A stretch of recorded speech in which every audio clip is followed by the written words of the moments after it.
siang ini juga sekali lagi yang sederhana saja. Kalau tadi, jadi saya waktu selama break tadi ketemu beberapa orang, dengar cerita, dengar kisahnya mereka. Setiap orang punya pergumulan, berawal dulu pikiran dibekalin, ya. Tadi ada beberapa yang berdoa pengen minta anaknya dapat jodoh. Nah, namanya orang tua itu khawatir, ya. Nah, kita hati-hati. Ntar lihat kok gak ada yang telepon, kok gak ada yang PDKT, hati mulai khawatir, ya kan? Pikiran mulai macam-macam. Anda kembalikan ke firman gini loh. Kalau ada orang tuanya aja ada khawatirnya minta ampun. Bahkan bila perlu Anda menawarkan ke seluruh dunia. Punya anak gak? Punya anak gak? Punya anak gak? Guru kok tahu, soalnya saya begitu. Anak saya umur 22, tapi anak saya sempat ngomong gitu, ini ya, masa anaknya dikenalkan ke seluruh dunia, seluruh bangsa. Saya cuma mikir satu hal, kalau mami sama papinya aja sampai lebih semangat ya untuk mencarikan pasangan buat anaknya. Percayakah mereka juga anak-anaknya Tuhan? Pasti Tuhan jauh lebih bingung daripada kita.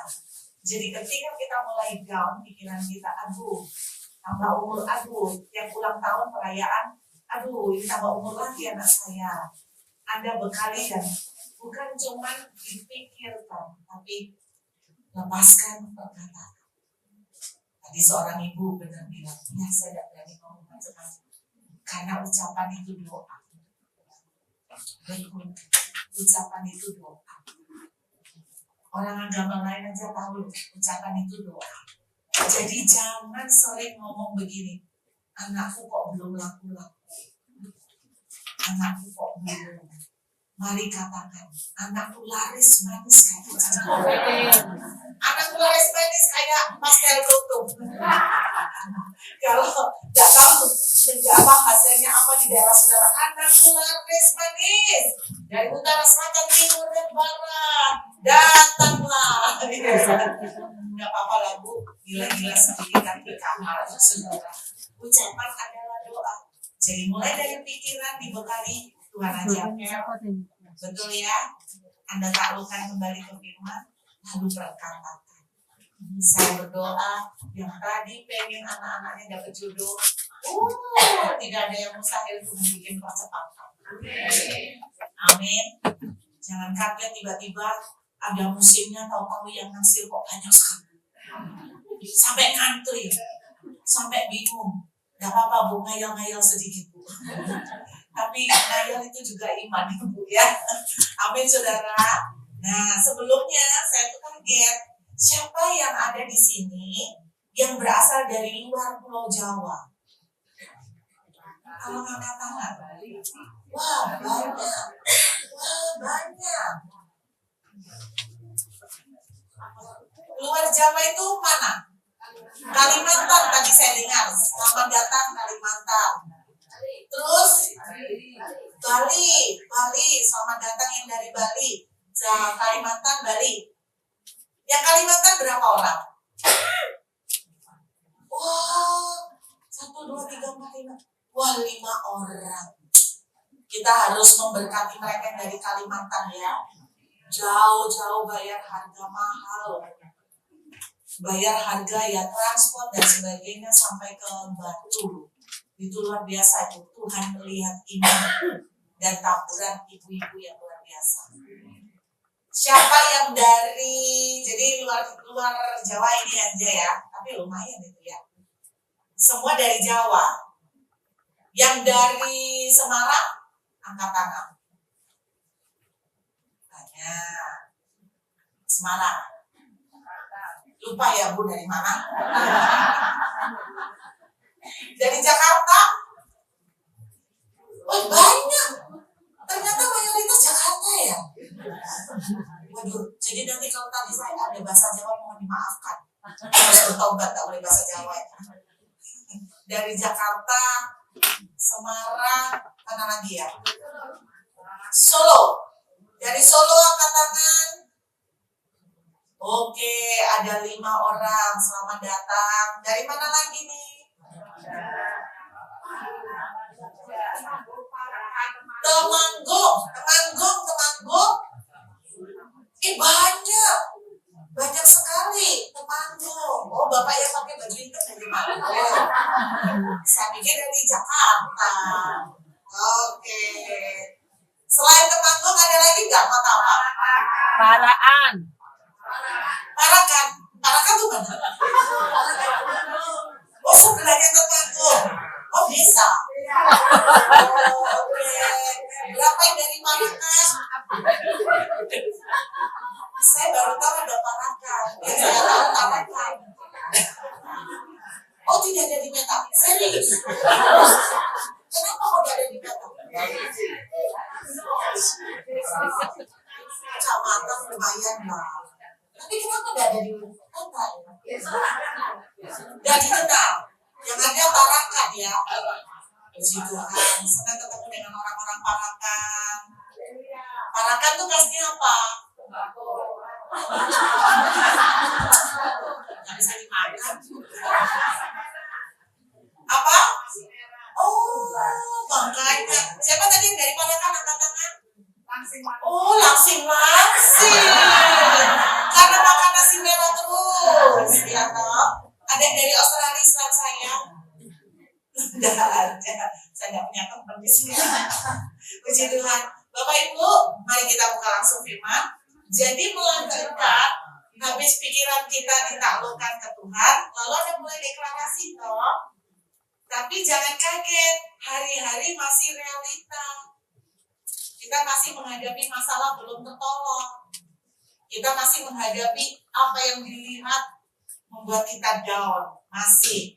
Loh, habis nangis di retreat, Tuhan mau jawab doa saya, kok belum ya? Itu akan terjadi kan? Jadi terus pikiran, ya, ditaklukkan, Anda ucapkan apa yang kata firman, dan sekarang dalam sehari-harinya ini yang Bapak Ibu harus praktekkan, bukan kitab Rut. Rut nama saya, kitab Rut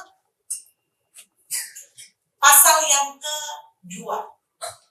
Kitab Rut pasal yang kedua.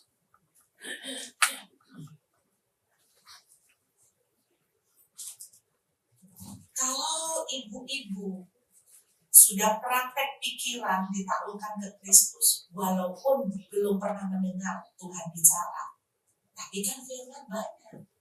Betul ya? Contohnya soal jodoh.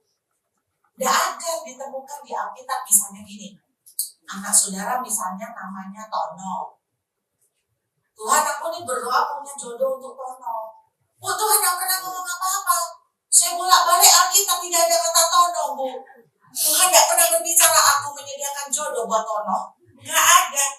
Gak apa-apa, tapi kan ada firman yang mengatakan Bapak manakah kalau anaknya minta roti, ya kan?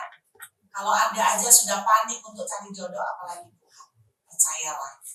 Yang mama-mama, papa-papa yang anaknya belum dapat jodoh, katakan amin. Anak saya pasti manis. Kayak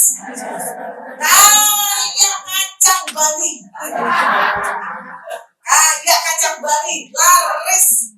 Amin, saudara. Kok berat banget suruh amin? Amin. Sekarang kita akan lihat perjalanan seorang Rut, lalu kita tiru caranya Rut. Cerita Rut sama Boaz, ini menurut saya cerita yang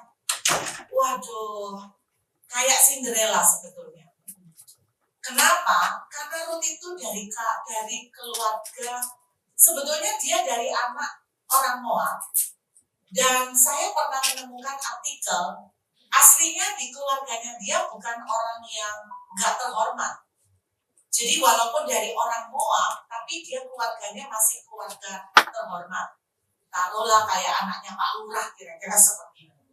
Tapi dia itu mulai hidup susah setelah kehilangan suami. Karena janda zaman itu susah. Janda itu dianggap rendah. Apa-apa nggak dapat jatah, termasuk BPJS. Nggak dapat, jadi susah. Makanya kenapa di perjanjian lama, bahkan perjanjian baru, seringkali Tuhan itu memperhatikan para janda. Karena susah. Jadi hidup Ruth itu mulai susah ketika dia udah jadi janda satu. Masalahnya lebih susah lagi karena dia nggak mau pulang. Kalau dia mau pulang, dia masih ketolong. Karena keluarganya lebih lumayan. Kedua, ada harapan dia kawin lagi. Tapi kalau ikut mertua, sudah jelas mertuanya nggak punya anak laki-laki lagi. Jadi tidak ada harapan secara kasat mata. Jadi disitulah ditambah lagi mertuanya Ruth miskin. Jadi problemnya kompleks. Problem sendirian, miskin, orang asing. Nggak punya support. Kita akan melihat bagaimana seorang Ruth sampai akhirnya menemukan Boaz. Boaz itu konglomerat di Bethlehem. Dia pemilik tanah cukup banyak di Bethlehem. Saya tangkap ya. Tapi kita akan lihat bagaimana perjalanan orang yang betul-betul di bawah dalam waktu tidak lama. Itu menurut beberapa tafsiran nggak sampai setahun ketemu jodoh. Konglomerat apa? Nah, ini yang berdoa anaknya dapat jodoh, siapa tahu. Buasnya masih keliling. Belum sampai teladannya anak. Ya toh, siapa tahu. Tapi Anda harus percaya Allah turut bekerja langsung. Ya, jadi tetap punya iman gitu loh ibu-ibu ya. Kalau kita nggak punya iman, terus gimana anak-anak kita dikuatkan? Nah, kita akan melihat bagaimana dalam waktu yang luar biasa Tuhan bisa membalikkan nasib seorang Ruth. Mungkin ada di antara saudara yang tidak separah Ruth, tapi mungkin juga ada yang lebih parah. Apapun itu, kita lihat caranya dia. Oke, sekarang saya ajak kita membayangkan. Ada yang tahu nggak kenapa Ruth itu memutuskan ikut Naomi, mertuanya? Setuju nggak? Sebetulnya kalau ikut mertuanya dia itu tambah susah. Tapi kenapa dia kok milih melok susah? Kenapa Ruth itu memilih cari susah? Kenapa dia memilih walaupun dia tahu resiko bakal susah dengan ikut mertua? Ada yang tahu? Karena saya mertua? Bukan karena saya mertua sih. Dia sayang, tapi alasan utama Orpa itu juga iparnya Ruth juga sayang, tapi dia tetap pulang karena dia memikirkan masa depan. Nah, Ruth ini sepertinya tidak memikirkan masa depan, tapi kenapa tetap memutuskan ikut mertua? Karena satu aja, dia cinta Tuhan, orang Israel. Jadi Ruth itu jatuh cinta dengan Tuhannya orang Israel. Modalnya Ruth itu cuma satu, cinta sama Tuhan. Di sini yang hadir di MBC, saya dengar itu online, komunitas online doa pagi. Jadi selalu bangun pagi, jam 4, Bali jam 5, lumayan gak kepagian, tapi di luar Bali jam 4. Saya yakin kalau gak cinta Tuhan gak mungkin. Karena apa? Susah bangun pagi. Susah. 2 hari ini saya bangun pagi terpaksa karena dijemput. Susah. Di mobil langsung ngantuk. Jadi saya mau percaya teman-teman di sini sudah punya modal yang sama-sama. Cinta sama. Saudara coba jawab pertanyaan saya, tidak usah berpikir. Siapa yang di dalam hatimu? Kau tuh bilang cinta. Kau punya banyak teman, tapi kau cinta sama Yesus.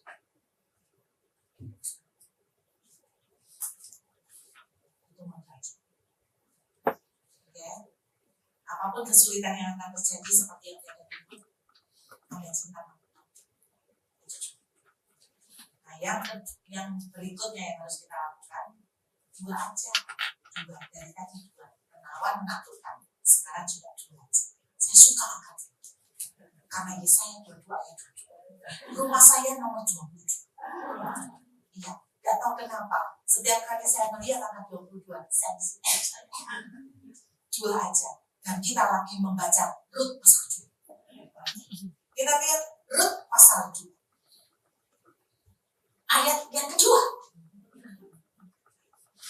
Maka Rut, perempuan Moab itu, detik Rut itu sampai ke Bethlehem. Ini inisiatif Rut, bukan mertuanya yang nyuruh. Ini inisiatif Rut. Maka Rut perempuan Moab itu berkata kepada Naomi, biarkanlah aku pergi ke ladang, memungut bulir-bulir jelai di belakang orang yang murah hati kepadaku. Dan saud Naomi kepadanya, pergilah anak. Waktu Rut ikut mertuanya, hal pertama, istilahnya gini, dia langsung berhadapan dengan medan pertempuran, kondisi sulit. Hal pertama yang dilakukan oleh Rut, dia memutuskan cari jelai. Artinya apa? Dia memutuskan cari kerja, Bu. Cari makan. Normal kan? Anda bayangkan dia ikut mertua. Dia tahu susah. Orang pada umumnya pasti mikir gini, kalau susah gini, hal pertama yang dicari adalah cari kerja. Setuju ya? Jadi lihat, yang dilakukan oleh Rut, dia cari kerja. Karena dia orang asing, dia tidak mungkin kerja jadi pegawai negeri sipil. Dan tidak juga Rut itu gini, Tuhan, aku sekarang ikut engkau. Aku ini dulu latar belakangnya anaknya Pak Lurah. Sekarang, masa sih Tuhan sulit ngasih saya pekerjaan pegawai negeri sipil? Tidak ada yang mustahil bagimu. Enggak kan? Dia kerja apa yang bisa dia kerjakan. Bisanya memungut jelai, karena jelai itu bagiannya orang miskin. Enggak jadi pegawai negeri, enggak menghayal jadi pejabat. Dia kerja, bisanya mungut jelai, ya udah mungut jelai. Pulang dari tempat ini, Bapak Ibu, apapun yang Anda pergumulkan dan permasalahkan, kerjakan apa yang Anda bisa kerjakan. Saya kasih contoh, karena tadi beberapa contohnya minta jodoh buat anak. Bagian saya apa, Bu? Gak apa-apa, Bu. Tetap kenal-kenalkan. Ya cuma itu yang bisa dikerjakan orang tua. Saya tahu anak zaman sekarang itu gak senang dikenal-kenalkan. Anda berkreatif lah. Membuat skenario. Seakan-akan ketemu di restoran. Atau ketemu di padang. Atau ketemu di taman. Seakan-akan tidak direncanakan. Padahal ada otak mamanya di belakang. Maksud saya itu gini. Jangan karena Anda percaya Tuhan akan kasih, lalu Anda tidak melakukan apa-apa. Iman tanpa perbuatan mati. Kalau Anda menuntut keuangan, ya kerjalah. Bu, saya tidak bisa apa-apa. Cuma bisa bikin pangsit. Bikinlah pangsit. Bu, saya tidak bisa apa-apa, Ibu. Cuma bisa, misalnya, saya ini cuma senangnya berkebun. Carilah pekerjaan yang berhubungan dengan berkebun. Tidak tahu apa itu. Apa yang Anda bisa kerjakan, kerjakan seperti Rut. Pulang dari sini, pergumulan Anda soal anak minta jodoh, bekerjalah. Mama, papa bergerilya. Selain doa, oh iya, aku ini sering dititipi orang. Bu tetep ya, gak apa-apa sih dititip no. Tapi kadang lupa. Sampai saya tuh berpikir apa perlu yang bikin divisi pelayanan baru. take me out. Maksudnya maklaran gitu loh, enggak. Loh, kan lumayan loh Pak, dikenal sama-sama Kristen daripada ketemu di pasar. Loh, saya cuma berpikir ini area yang, soalnya gini Bu, kalau anak-anak kita udah lulus kuliah itu kan rada terbatas bergaulnya. Iya dah. Nah, ketemu yang temen kantor rata-rata udah married. Nah, gitu bukan Kristen. Jadi mereka butuh bantuan Anda. Gimana? Kenal-kenalkan. Bukan kayak anak yang tidak laku. Bukan tidak laku. Jangan sampai. Kita membantu. Siapa tahu ada di antara mereka hawa-hawanya. Jadi ada. Lalu kita bantu. Dan ajari anak-anak, juga mereka melangkah. Melangkah gimana?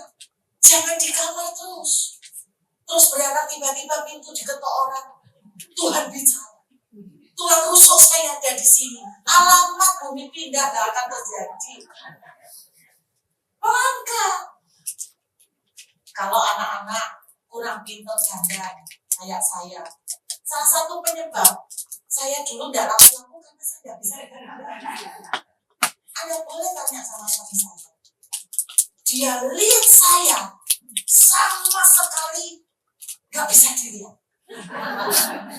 Karena saya modelnya Cina Jakarta. Cara saya berpakaian Bu, baju saya gak pinter matchingkan. Jadi ketika pertama kali kenal Yesus, semangat, cinta Tuhan berapi-api, saya memutuskan tidak mau pakai baju yang ada terbuka sedikit pun. Jadi saya pakai baju tertutup semua sampai kaki. Serius. Saya kalau pakai blouse kayak gini ya, ini masih lumayan kan bawaan hitam.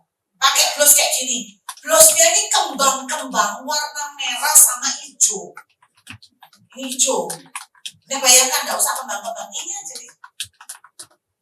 Roknya sampai mata kaki, warnanya motif papan catur. Saya mau tanya, baju ini kalau bawahnya motif papan catur rok, cocok nggak? Pusing kan Anda lihatnya, putar-putar begini kan, terlalu banyak siksa kan? Itu cara saya pakaian. Belum lagi sepatu. Saya nggak punya pantofel. Sepatu emak yang tak pakai.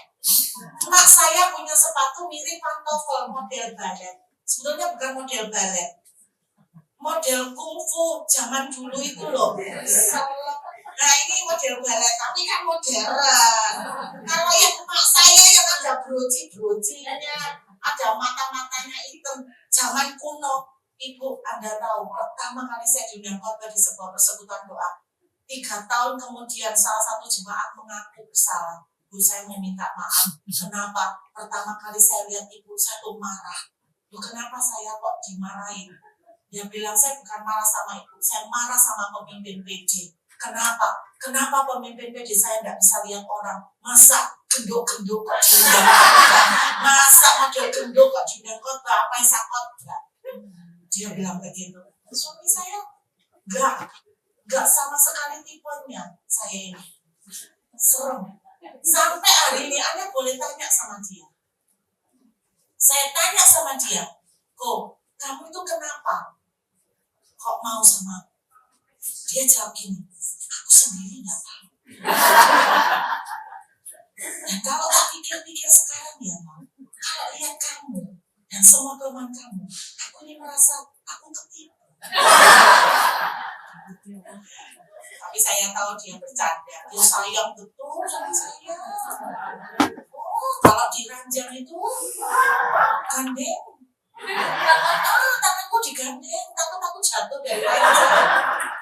Kalau ada pendeta Pak Samuel Sianto, istrinya digandeng kalau jalan ke mall Pak. Kenapa? Takut lari Pak, belanja banyak Pak. Jadi digandeng Pak ditahan supaya tidak belanja. Kalau dia enggak, saya digandeng dikau aja. Kenapa? Ya takut saya jatuh.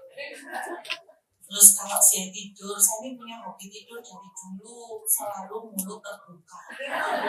Nggak tahu Bu, kenapa, karena kontur gigi atau gimana, pokoknya tidurnya mesti gini loh. Saya kadang-kadang terbangun karena tiba-tiba saya merasakan tangan dia.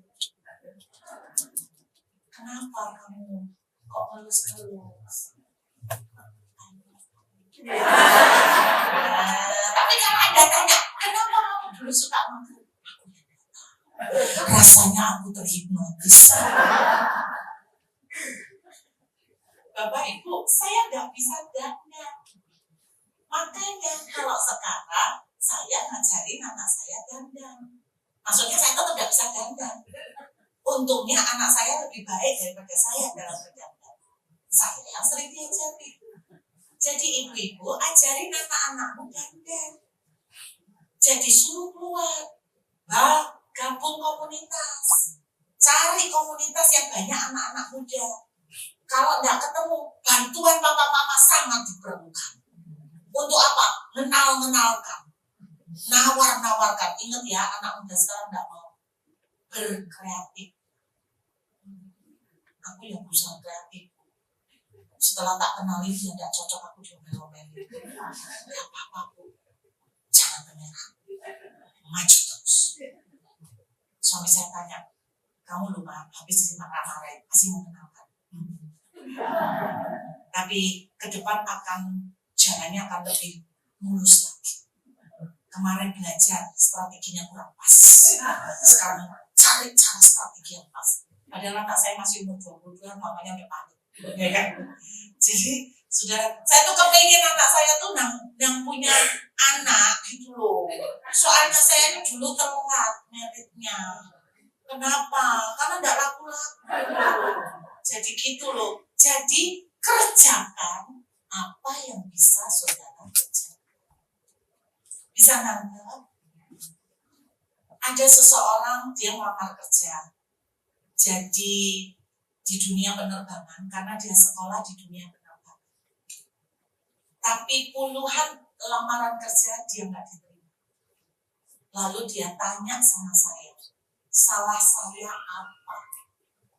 Bu, pernahkah Anda berpikir bahwa kalau pintu-pintu itu ditutup belum tentu karena kita salah? Percayakah Roma 8 ayat 8? Allah turut campur. Siapa tahu Tuhan itu lagi mencegah dia supaya jangan kerja di penerbangan. Karena mungkin ke depan itu tidak bahaya buat dia. Saya ngomong sama dia, melamarlah kerja terus. Plus, melamarlah kerja di luar bidang penerbangan. Karena siapa tahu kamu justru lebih berhasil di luar bidang penerbangan. Dia ngomong, tapi guru, saya kan sudah sekolah penerbangan. Kalau saya tidak dapat kerjaan di penerbangan, sekolah saya kan sia-sia. Saya tetap percaya tidak ada yang sia-sia. Bahkan di sekolah pun ada sesuatu pelajaran yang menjadi dasar-dasar kehidupan kemudian hari. Nah, siapa tahu dulu kamu yang maksa untuk sekolah penerbangan. Tuhan tidak kepengen kamu di penerbangan. Sudah, lakukan saja, tetap melamar di penerbangan. Plus lamarlah kerja apapun. Bisa nangkap? Umur berapa? 55 tahun. Lamarlah. Bu, mana ada yang mau terima umur 55? Anda tidak akan bisa menyangka dan bisa mendatangkan puas. Amin. Jadi lakukan apa yang bisa Anda kerjakan. Yang kedua, ini yang saya mau tunjukkan. Ini yang kita juga kurang. Rut pasal yang kedua. Kita akan melihat ayat yang keempat. Nah, ini mulai lakonnya datang. Kalau di bioskop ada teng-tereng, gitu kan. Lalu datanglah Boas dari Bethlehem. Ia berkata kepada penyambit-penyambit itu, Tuhan kiranya menyertai kamu, jawab mereka kepada Boas, kepada bujangnya yang mengawasi penyambit-penyambit itu. Dari manakah perempuan itu? Bujang yang mengawasi penyambit itu menjawab, Dia adalah seorang perempuan Moab. Dia pulang bersama dengan Naomi dari daerah Moab. Tadi ia berkata, izinkanlah kiranya aku memungut dan mengumpulkan jelai dari antara berkas jelai ini di belakang penyapit. Begitulah ia datang dan terus sibuk dari pagi sampai sekarang, dan seketika pun ia tidak berhenti. Saya mau mengajak Bapak Ibu membayangkan gimana ceritanya sampai Boas itu tertarik melihat Rut. Bapak Ibu percaya yang menjamah hati Boas supaya tertarik sama Rut itu bagian Tuhan. Setuju? Bagian Tuhan yang mendatangkan mujizat. Bagian Tuhan yang membawa jodoh buat anak-anak kita. Bagian Tuhan yang memberikan kesembuhan. Bagian Tuhan yang mengubah hati suami atau istri kita. Amin. Bagian yang bisa kita kerjakan, nah ini saudara, bagian yang bisa kita kerjakan seperti Rut. Rut apa? Rut menjelaskan yang luar biasa. Alkitab menuliskan kenapa Boas tertarik melihat Rut. Karena ternyata Rut itu mungut jelai dari pagi sampai petang, tidak berhenti sedikit pun, seketika pun tidak berhenti. Kenapa ini menarik? Karena gini, orang-orang datang ke ladang Boas. Saya percaya Rut tidak sengaja datang ke ladang Boas. Karena Naomi tidak pernah pesan, carilah ladang yang punyanya Boas. Naomi bahkan lupa kalau punya saudara konglomerat.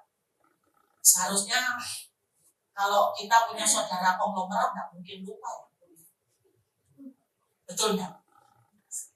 Kalau saya punya saudara konglomerat nggak mungkin lupa. Kenapa? Karena biasanya kalau saudara konglomerat itu akan menjadi pertolongan pertama pada kecelakaan. Iya kan? Jadi nggak mungkin lupa. Tapi kenapa Naomi bisa lupa? Mungkin saking stres. Orang itu kalau terlalu stres nggak bisa melihat jalan. Ya, jadi saya percaya Rut itu tidak sengaja ketemu ladang Boas. Saya percaya gini, waktu dia sampai ke ladang Boas, dia melihat banyak orang miskin mungut jelai. Karena Boas itu murah hati. Anda pelajarin, dia sering pesan sama pegawainya, kalau ngikat jangan kenceng-kenceng, ambil dan jatuhkan cukup banyak supaya orang miskin bisa mungut. Anda akan temukan itu. Boas itu murah hati. Saya membayangkan Rut keluar rumah, pasti naturalnya dia cari ladang paling dekat. Tapi karena ladang paling dekat bukan punya Boas, kira-kira ceritanya begitu, tidak ada di Alkitab. Karena yang paling dekat ini naturalnya sebagai manusia. Mungkin tidak banyak orang, ya dia cari lagi ladang lain. Jadi gitu loh Bapak Ibu, ngelamar kerja belum dapat, cari lagi, belum dapat, cari lagi, jualan vaksin belum laku, belajar lagi, dites, enak nggak, jangan-jangan nggak enak, ya kan? Dites, belajar lagi. Singkat cerita, ketika dia jalan di depan sebuah ladang, dia melihat kok orang miskinnya banyak ya yang pungut, loh jelainya banyak, loh banyak sekali jelainya. Dia pungutlah sampai malam. Berarti yang lain sudah banyak yang pulang, atau bahkan menurut saya pulang semua kecuali Rut, makanya nonjol. Pegawainya bilang dia dari pagi sampai sekarang tidak berhenti seketika pun. Anda tahu artinya? Yang pertama tadi, lakukan apa yang Bapak Ibu bisa kerjakan. Kedua, lakukan terbaik. Banyak yang kita melakukan apa yang bisa dilakukan, tapi tidak terbaik. Saya bisa bikin pangsit. Coba dites, enak nggak? Enak Bu, itulah lidahmu. Coba lidahnya orang, enak nggak? Setelah diuji coba, Anda ngomong sama orang, please tolong, nggak enak ngomong, jangan karena sungkan, dites, perbaikin lagi. Lakukan terbaik. Lakukan apa yang ada, tapi bukan seadanya. Lakukan apa yang ada dengan terbaik. Bagian Tuhan menyentuh Boas. Bagian Tuhan membangkitkan kembali ingatan Naomi bahwa ada keluarga yang bisa menembus di sana. Pulang dari tempat ini, lakukan apa yang bisa dan terbaik. Amin. Boas tertarik karena Ruth itu kalau kerja all out. Tapi Bapak Ibu, kalau Anda lihat pegawai, Anda mungkin punya pegawai, terus Anda lihat pegawai Anda itu kerjanya itu sungguh-sungguh, Anda itu akan tertarik, betul nggak? Iya kan? Tapi kalau kerjanya alas-alasan, males-malesan, Anda juga males lihat. Jadi pulang dari tempat ini, saya membekali Anda dengan tips yang praktis. Pikiran tadi ditawan dulu. Stop ya. Setelah stop, bukan pikiran kosong loh ibu-ibu. Setelah stop pikirannya yang negatif, diarahkan ke firman. Firman ngomong apa sih? Setelah melakukan itu kan masih berjalan kehidupan sehari-hari. Lakukan apa yang Anda bisa kerjakan dan bisa nangkap, lakukan terbaik. Saya percaya Boas mujizat Tuhan boleh kasih jalan buat kita semuanya. Amin. Tuhan akan memberikan jalan keluar. Mudah-mudahan saya melihat tempat ini, teman-teman ini adalah orang-orang yang sangat mengasihi Tuhan. Saya tahu saya khotbah di sini tidak gampang. Kenapa? Karena dari pagi tadi saya melihat Anda berjuang banget untuk melawan ngantuk. Saya berusaha melucu. Saya berusaha, tapi makanya saya nggak mau terlalu panjang, nggak mau terlalu bulat, nggak mau terlalu susah. Lakukan aja, dan saya berdoa Tuhan boleh membawa jalan keluar buat kita semua. Amin. Jangan diartikan selalu Boas itu duit, enggak. Tapi yang saya percaya dalam hidup Boas itu menjadi sebuah keselamatan, menyelamatkan hidup. Saya berdoa saudara juga akan bertemu dengan jalan keluar. Kita sembahyang yuk.